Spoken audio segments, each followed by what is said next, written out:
નમસ્કાર દર્શક મિત્રો, એસડી ન્યૂઝ ગુજરાતી ચેનલ પર આપનું સ્વાગત છે અને હું આપની સાથે વૈશાલી પુબારુ કરીશું નજર આજના સમાચાર પર।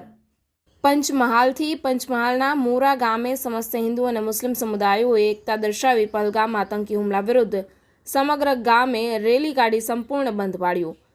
29 એપ્રિલ 2025ના રોજ મંગળવારના રોજ કાશ્મીરના પહલગામ વિસ્તારમાં થયેલા ભયાનક આતંકી હુમલામાં દેશના 28 જવાનો શહીદ થયા છે। આ દુઃખદ ઘટનાના વિરોધ રૂપે અને શહીદોને શ્રદ્ધાંજલિ અર્પણ કરવા માટે પંચમહાલ જિલ્લાના મોરા ગામના સમસ્ત હિન્દુ અને મુસ્લિમ સમુદાયોએ એકતા દર્શાવી સમગ્ર ગામ સંપૂર્ણ બંધ રાખ્યું હતું।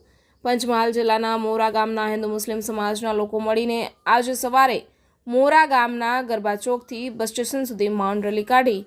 રેલી દરમિયાન તમામ લોકોએ દેશપ્રેમ અને શહીદો પ્રત્યે શ્રદ્ધા દર્શાવી 2 મિનિટનું મૌન પાળવામાં આવ્યું। આ રેલીમાં ગ્રામજનો, યુવા વર્ગ, વૃદ્ધો તેમજ મહિલાઓ સહિત તમામે ઉત્સાહપૂર્વક ભાગ લીધો હતો। કાર્યક્રમ દ્વારા ગામના લોકોને શાંતિ, એકતા અને રાષ્ટ્રપ્રેમનો સંદેશ આપવામાં આવ્યો હતો। મોરા ગામના હિન્દુ મુસ્લિમ સમસ્ત સમાજ તરફથી શહીદ જવાનોને નમન તથા દુઃખની ઘડીમાં તેમના પરિવારજનો પ્રત્યે ઊંડી સહાનુભૂતિ વ્યક્ત કરવામાં આવી હતી। Reporter Salman Morawala, SD news Gujarati, Santrampur.